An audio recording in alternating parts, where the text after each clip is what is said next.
234ங்கிறது பொய். அப்போ நீங்கள் 234ங்கிறது உண்மைன்னா ஜான் ஆரோக்கியசாமிக்கு இதில் நான் சேலஞ்ச் பண்ணி கேட்குறேன். ஆதவ் அர்ஜுனாவுக்கும் சேலஞ்ச் பண்ணி கேட்குறேன். சரி, இவங்கள விடுங்க, எல்லாமே ஜோசப் விஜய்க்கு நிழல் தானே. ஜேவி கிட்ட கேட்குறேன். ஜேவி, நீங்கள் 214 உங்கள் வெப்சைட்டில் போட்டுருங்க.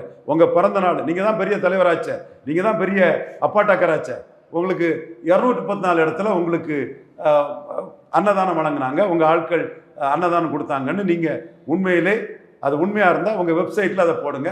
ரவீந்திரன் துரைசாமி உங்களை பற்றிய கருத்தை வாபஸ் வாங்க தயாராக இருக்கிறான். தரவுகளோட தான் பேசுவான் ரவீந்திரன் துரைசாமி. சொல்லி அடிப்பான். Demolition master. உங்களை டெமாலிஷன் பண்ண வேண்டிய அவசியம் இல்லை.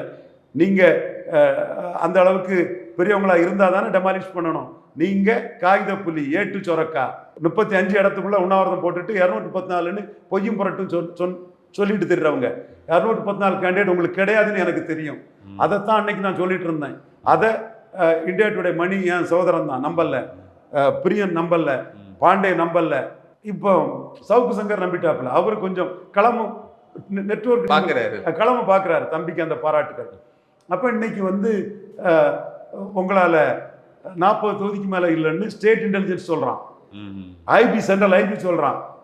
அதனால தான் உங்களை கூட்டணி கேட்குறாரு. 40 தொகுதி கூட கூட்டணி கேண்டிடேட் இல்லாதவன் எப்படியும் பாஜகவுக்கு கீழே கொஞ்சம் சீட்டு கொடுத்தா வந்துருவாருன்னு அமித்ஷா நம்புறாரு. நான் நம்பலை. நீங்கள் பிஜேபி கூட போனால் அரசியல் போயிடும், சினிமா போயிடும்.